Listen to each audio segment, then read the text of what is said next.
تو آپ کو محبت کی بات سناؤں. کہتے ہیں حضرت سیدہ فاطمہ زہرا رضی اللہ تعالی عنہا جب چکی چلاتی تھی تو قرآن پڑھتی تھی. چکی چلاتی تھی تو کیا پڑھتی تھی؟ کیا پیس رہی ہیں؟ جو، گندم پیس رہی ہیں، چکی چلا رہی ہیں. آٹا بنا رہی ہیں، آٹا پیس رہی ہیں تو کیا پڑھ رہی ہیں؟ تو اگر پکے ہوئے پہ پڑھ لیا تو کیا غلط ہو گئے؟ کچے پہ پڑھنے کا ثبوت ملا یا نہیں ملا؟ کہتے ہیں جو کام صحابی نے نہیں کیا وہ ہم بھی نہیں کریں گے. تو صحابہ کبھی مرسڈیز میں بیٹھے تھے، ٹویوٹا میں بیٹھے تھے، ڈاٹسن میں بیٹھے تھے؟ وہ تو گدھے پہ بھی سواری کرتے تھے، اونٹ گھوڑے پہ بھی کرتے تھے. تم بیٹھو نا ذرا. کیا صحابہ پراٹھے کھاتے تھے؟ پوچھو ان سے. یہ جو کہتے ہیں صحابہ نے یہ کیا تو ہم کریں گے، کیا صحابہ اس طرح بینر لگاتے تھے؟ سالانہ اجتماع ہوتے تھے؟ سوائے حج کے کوئی اجتماع ہوتا تھا؟ ان سے پوچھو. یہ جو رائے ونڈ میں اجتماع کرنے لگے ہیں وہ ہوتا تھا؟ پوچھ رہا ہوں میں آپ سے. چلے کرتے تھے صحابہ جس طرح یہ کرتے تھے؟ اپنی عورتوں کو پیچھے چھوڑ کے چلے جاتے ہیں تبلیغ پہ 6 مہینے. بعض تو 2 سال کے لیے جاتے ہیں. 2 سال کے بعد آتے ہیں، بیوی کہتی مبارک کو بیٹا ہوا ہے. جب اس کو بے راہ روی کے لیے چھوڑ کے جاؤ گے تو اور کیا کرے گی وہ؟ تمہاری ذمہ داری ہے. کیا حدیث نہیں پڑھتے ہو؟ نبی پاک جہاد کے لیے سب بنوا رہے تھے. ہر ایک سے پوچھتے تھے پیچھے کون ہے؟ ایک نے کہا جی میرے بوڑھے ماں باپ ہے. فرمایا کوئی اور ہے؟ اس نے کہا نہیں. فرمایا جا ان کی خدمت کر، تیرا جہاد یہی ہے.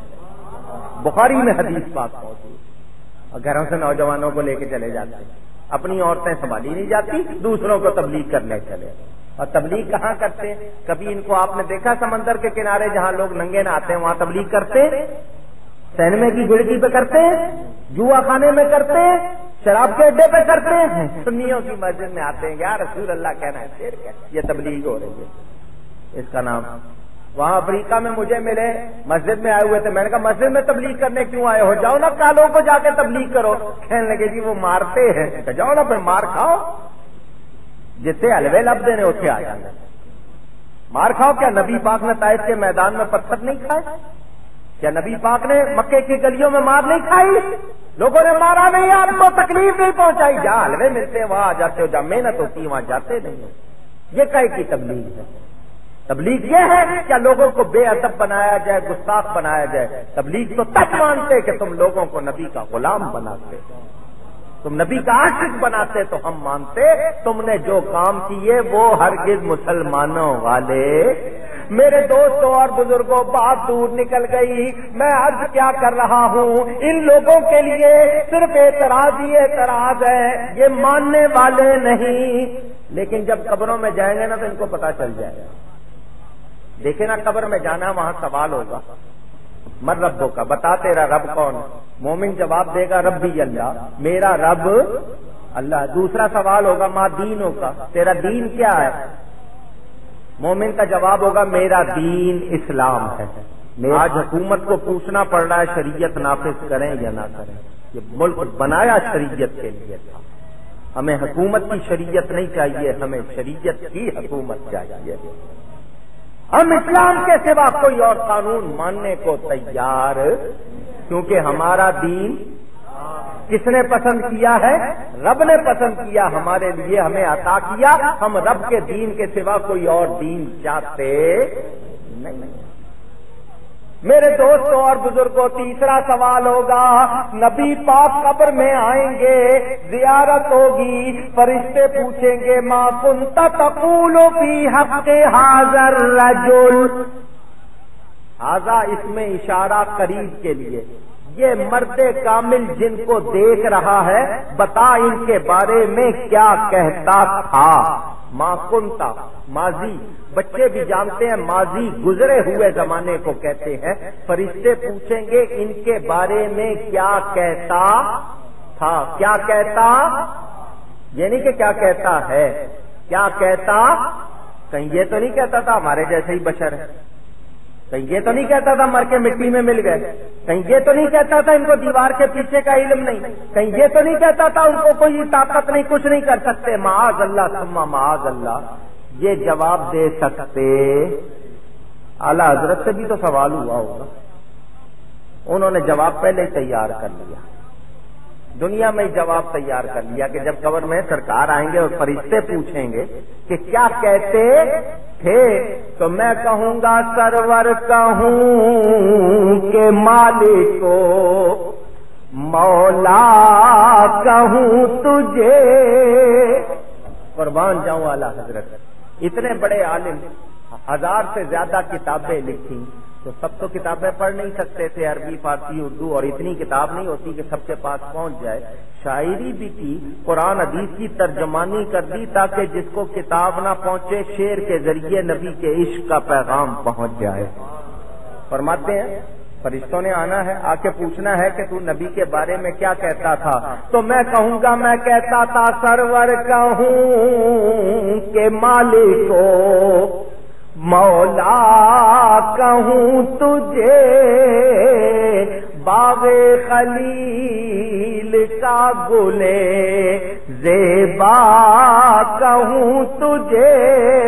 اور اے فرشتوں تم پوچھتے ہو ان کے بارے میں کیا کہتا تھا؟ میں کہتا تھا کہ تیرے تو وصف اے بے تناہی سے ہے بری۔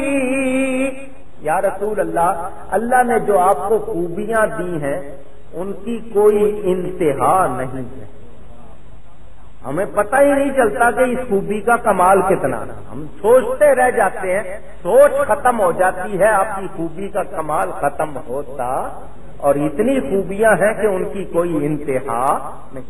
تیرے تو وصف اے بے تناہی سے ہے بری، حیران ہوں میرے شاہ میں کیا کیا کہوں تجھے۔ ان کو تو کوئی لفظ نہیں ملتا اور میں سوچتا تھا کہ میرے پاس تو لفظ ختم ہو گئے، میں آپ کو کیا کیا کہوں۔ اتنی شان ہے کہ میرے پاس اس شان کے مطابق لفظ، عقیدہ قرآن کے خلاف نہیں کہ آپ کی خوبیاں ہیں جو ختم ہونے میں آتی نہیں۔ کیوں؟ اللہ فرماتا ہے وَلَلْآخِرَةُ خَيْرٌ لَكَ مِنَ الْأُولَىٰ، اے حبیب تیرے لیے ہر آنے والا لمحہ گزرے ہوئے لمحے سے بہتر ہوگا۔ کیا مطلب ہے محبوب؟ تیرے کمال میں اضافہ ہی ہوگا، کمی نہیں ہوگی۔ قرآن کی ترجمانی، لیکن وقت کا امام فیصلہ کرتا ہے، آخر میں فیصلہ کرتے ہیں۔ لیکن رضا نے خط مستقل اس پہ کر دیا، خالق کا بندہ خلق کا آقا کہوں تجھے۔ اللہ کے آپ بندے ہیں، باقی ساری مخلوق کے آقا اور مولا ہے، فیصلہ کر دیا۔ ان سے جب پوچھا جائے گا کیا کہتے تھے، کیا جواب دیں گے یہ؟ سوچو، اور اگر صحیح جواب نہیں دیا تو کامیابی ہو سکتی۔ اور یہ جو تبلیغ کرتے ہیں کیا نبی کا ادب سکھاتے ہیں؟ نہیں، روکتے ہیں ادب سے، تو جو ان کے پیچھے چلتا ہے وہ کامیاب نہیں۔ اب کامیاب کیسے ہوں گے؟ آئیے 2-3 باتیں کروں اور تقریر سمیٹوں۔ میرے دوستوں اور بزرگوں توجہ فرمائیں، تھانوی صاحب لکھتے ہیں، پھر وہی تھانوی، مثال بڑی اچھی دی، سمجھائی، بات ہمارے مطلب کی ہے، اس کے چیلے نہیں مانتے، مگر میں سنا رہا ہوں تاکہ آپ کو پتا چل جائے۔ کوئی بزرگ آ کے بیٹھے ہوں اور کوئی ان کو پنکھا جھلے، تو ساتھ جو بیٹھے ہوں گے بتائیے ہوا ان کو بھی لگے گی یا نہیں لگے گی؟ لیکن وہ ہوا آپ کو دے رہا ہے یا ان کو دے رہا ہے؟ ٹھیک ہے نا، لیکن ان کی برکت سے آپ کو بھی لگے گی۔ کسی پیر صاحب کی کہیں دعوت ہو، مرید ساتھ چلے جائیں، دعوت پیر کی ہے یا مریدوں کی ہے؟ مگر پیر کے صدقے مریدوں کو بھی کھانا ملے گا یا نہیں ملے گا؟ تھانوی صاحب لکھتے ہیں جو بزرگوں کے ساتھ ہوتے ہیں یا ان کے پاس ہوتے ہیں تو بزرگوں پہ تو رحمت ہوتی ہے، جو ارد گرد ہوتے ہیں ان پر بھی ہو جاتی ہے۔ چنانچہ وہ کہتے ہیں پہلے لوگوں میں جو یہ رواج تھا پرانے وقتوں میں کہ گھر وہاں بناؤ جہاں کسی سید کا گھر ہو، اور قبر وہاں بناؤ جہاں کسی اللہ والے کی قبر ہو۔ سید پڑوس میں ہوگا سچا اصلی سید، خاندانی